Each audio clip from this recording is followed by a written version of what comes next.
Fiera del turismo e del tempo libero di Vienna. Siamo qui come destinazione turistica Terme e Colli Euganei.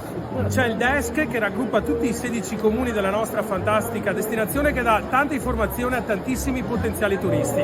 Non sono l'unico sindaco qui oggi, c'è anche il sindaco di Bonn. Grande affluenza, il turismo austriaco e tedesco è pronto per arrivare nel nostro territorio e siamo qui per accompagnarlo.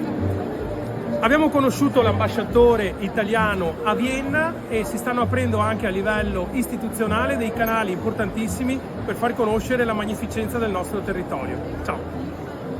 E se siamo qui è grazie alla disponibilità e all'accoglienza dello stand della Regione del Veneto.